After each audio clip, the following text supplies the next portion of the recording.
So systems of linear equations can be used to solve for two unknown letters. We saw this, right? So for example, if we had a linear equation that looked like, for example, I don't know, I'm just going to make this up, x plus y equals 40,000, some big numbers here, x minus y equals 1200.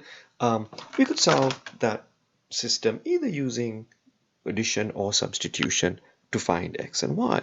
So it's a convenient way to solve problems in which you don't know two things, right?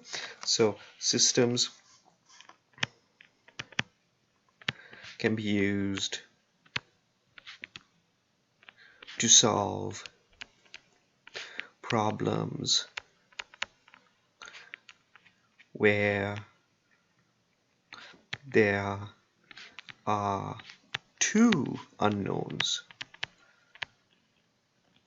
Okay, you set up the equations and solve. Now notice that you need two equations, right?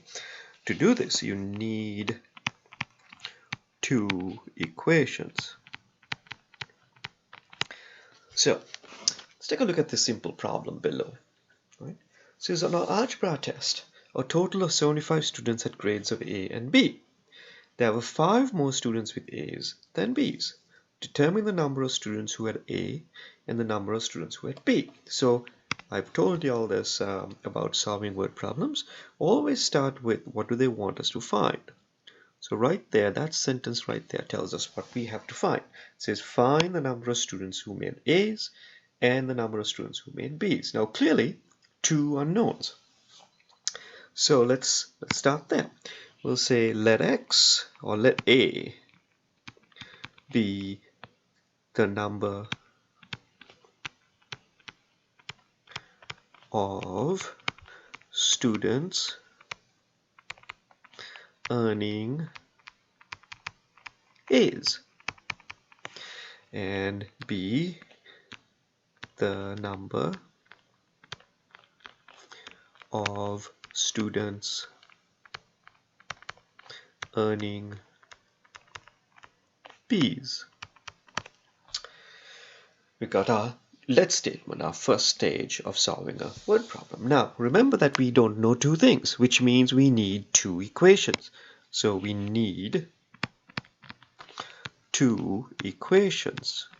So when we look at our problem, we have to be looking for two ways in which we can get equations. So right here, this first line here, a total of 75 students had grades of A and B.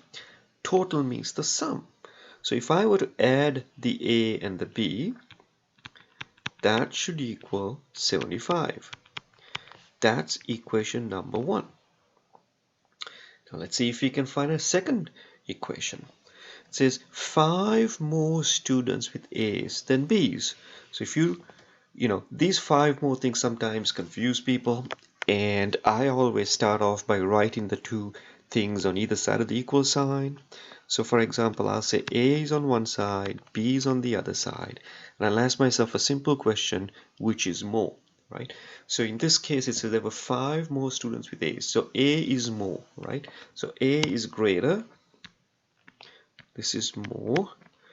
Clearly, it's not equal because I haven't completed this equation, but A is greater, so I would have to either add 5 to the less side, so this is less, so I would add 5 to this side in order to make the two sides balance out.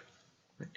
So now this is my second equation, and I could use either substitution or elimination or addition method to solve this, whichever is convenient. So use either substitution or addition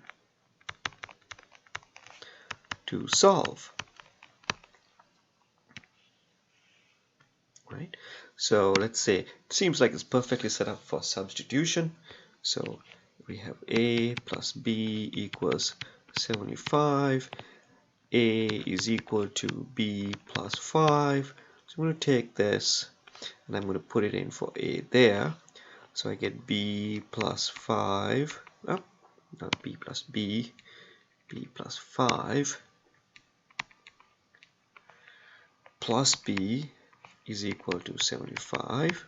So that means if I simplify on the left side, I have 2B plus 5 is equal to 75.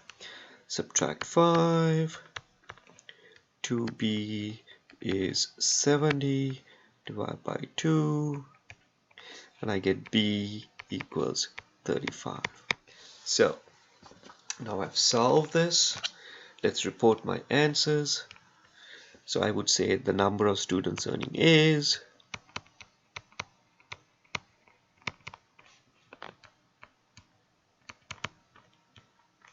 now this one is easy to find because after all I know there are 75 students, so if 35 of them earn B's, then 40 of them earned A's. So I can simply write it down, number of students earning B's, 35, right?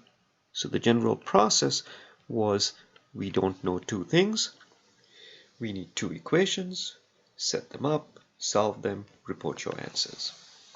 Let's take a look at the second example, right? So this one, it says a person receives a weekly salary plus commission. For the first week, with $1,000 in sales, her pay was $560. For the second week, with $3,000 in sales, her pay was $680. Determine the weekly salary and commission rate. So again, let's start at the question. Determine the weekly salary and commission rate. So we don't know those two. So we'll say let S be the weekly salary and let C be the commission rate. Okay, so for the first week with $1,000 in sales, so week one, right? Week one. For the first week with $1,000 sales, her pay was $560. So how do you calculate the pay? So this is $560, and how do you calculate this? It's the weekly salary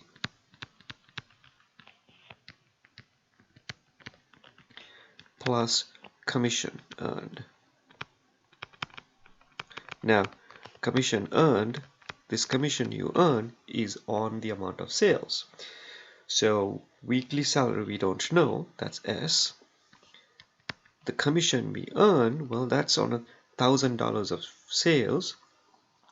So it's going to be C, which is the commission rate, times 1,000.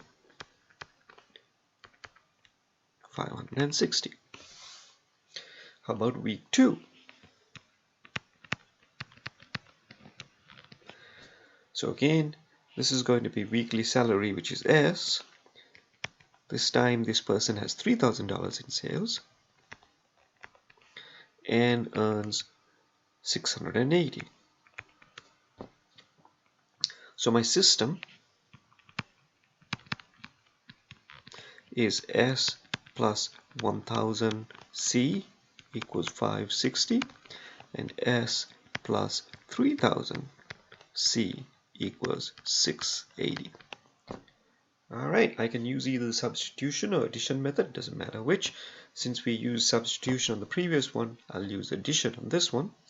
Now clearly nothing's going to cancel if I were to add, but if I multiply that first equation by a -1, then I will get what I want. So if I multiply that by a -1, that gives me negative S minus 1000 C equals minus 560.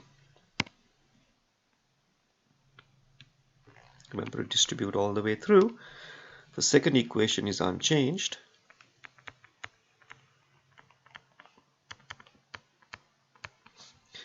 And if I were to add these now, the S's cancel, giving me 2000 C equals 560, 680. I think that's 120. Let's see. 560 minus 680. Yes, 120 positive. So the commission rate C is going to be 120 divided by 2000, which is 120 divided by 2000 works out to be 0.06 or 6%. So this person earns 6% on sales. But now that I know the commission rate, I can find her weekly salary. So I'll take either of these original equations. So I'll take the first one, S plus 1000. Now I know what C is, 0.06, and that must work out to be 560. So S plus 60, right, is equal to 560. So minus 60 minus 60, S is 500. So let's report answers. So weekly salary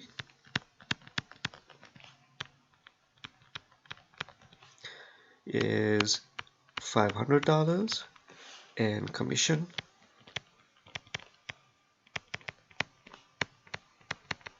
is 6%.